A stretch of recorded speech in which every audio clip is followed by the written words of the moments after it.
So we're going to factor quadratic equations of the form ax squared plus bx plus c, where a is not 1. This is a little bit more work than factoring quadratics of the form x squared plus bx plus c, because we're going to have to look at factors of the leading coefficient and the constant, unlike what we did before, where we're just looking at the constant. So off to the side to look at to factor the first example of 2x squared plus 5x plus 3, I'm going to look at my leading coefficient, I'm going to look at my constant, and I'm going to look at the factors. And since these are prime, there's not too much work here. So let's open up some parentheses, because I know I have a factor or a product of factors, binomial factors. And I'm looking at my quadratic here.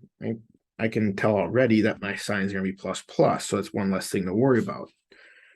So what I need to do is I need to look at these and figure out where they go. These have to go in front of the x.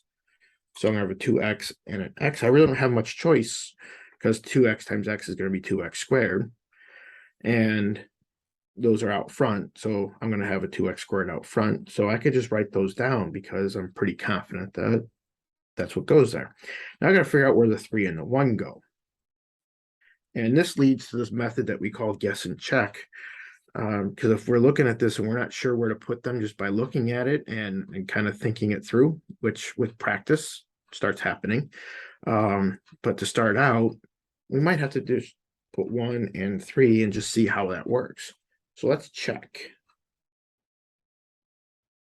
I get 2x squared plus 6x plus x plus 3. And the first and last terms, they're going to work out most of the time if we're paying attention to what we're doing. The middle term is what causes problems, and that gives me a 7x, which is not what I started with, of a 5x in the middle. So this didn't work. So that means I have to change something. Well, I know 2x and x is going to be 2x squared out front, and I know 3 and 1 is going to be 3. I need to figure out where to put the 1 and the 3. And well, I had the 1 here, so let's try 3 and 1. So that's the only other option that we have. And if I check, let me change that back. We got 2x squared plus 3x plus 2x plus 3, and 3 and 2 gives me 5, which is exactly what I want. And it turns out that those factors are the ones that work. So that is correct. Some of these are going to take multiple attempts. In the past, I've had things take me 6, 7, 8, 10 tries before it works. The point is don't give up. Also, I erased what didn't work here.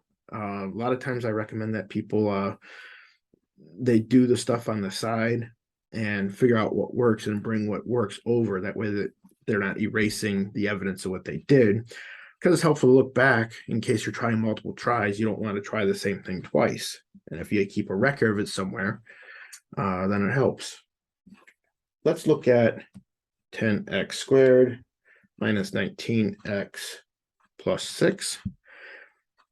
And this one's going to be a little bit more work because 10 and 6 are not prime.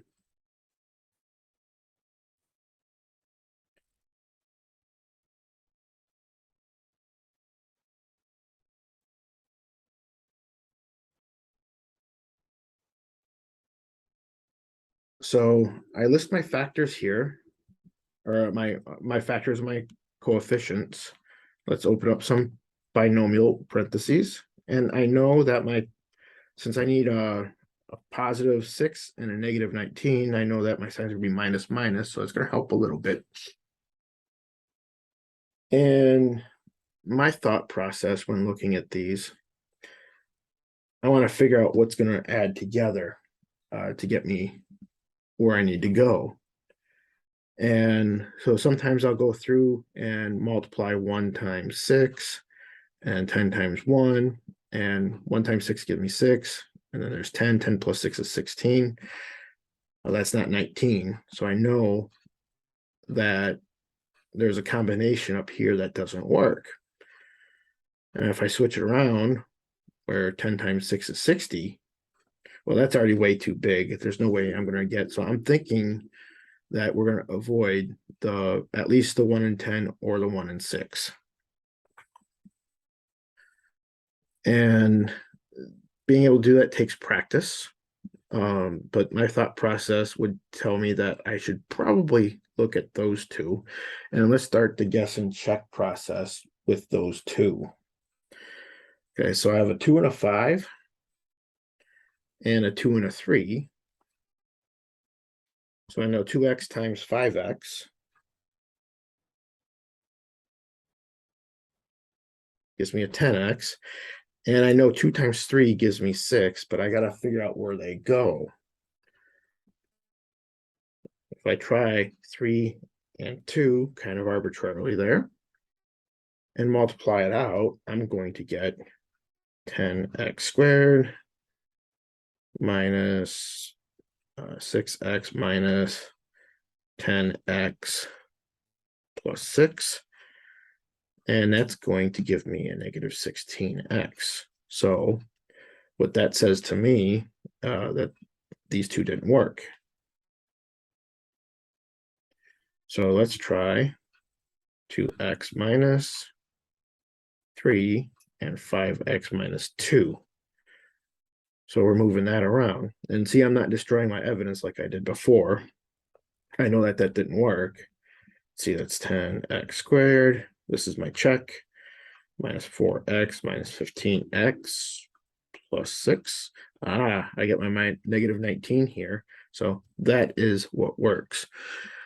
When you're asked what the answer is the part that's in factored form. And this was just my check.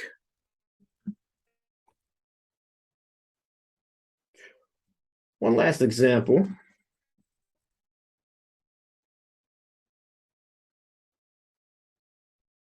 So if we're asked to factor something like 12x squared minus x minus 20, this one's going to be the most work so far, because 12 and 20 have lots of ways to make them. 1 times 12, 2 times 6, let me fix that 12 there, and 3 times 4.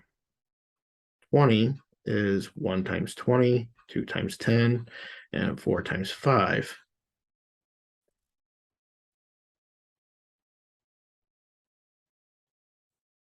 And this process of guess and check could take a lot more time. And I'm not going to go through all that. I'll let you guys know that we have those two pairs that work.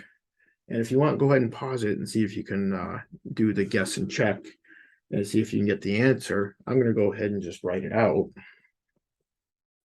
That's 4x plus 5 and 3x minus 4. And so if you went through the guess and check process and you got these, you did it right. And it could take a few tries. This one's a little bit harder because we have alternating signs in our binomials, and that comes because I have a minus minus here. And if we multiply it out just to double check, I get a negative 16x plus 15x, which is a negative x, and that's going to be my middle term. And once you get the hang of this and you're confident that your first and last terms are okay, you can do the outer and inner from FOIL to check. And again, so the advanced check technique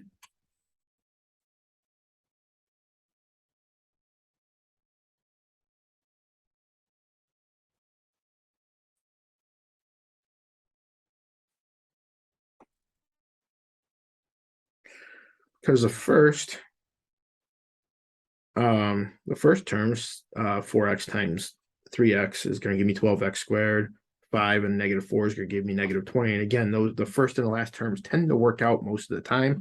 And once you get comfortable with this, you can just look at the FOIL and you can look at the outer and the inner. Draw some lines. So that and that. And that tends to get you that middle term there. We're going to discuss perfect square trinomials, difference of squares, and sum and difference of cubes. Those are special products. We're going to talk about factoring completely, and then we're going to talk about solving quadratic equations with factoring, and that should do it for polynomials.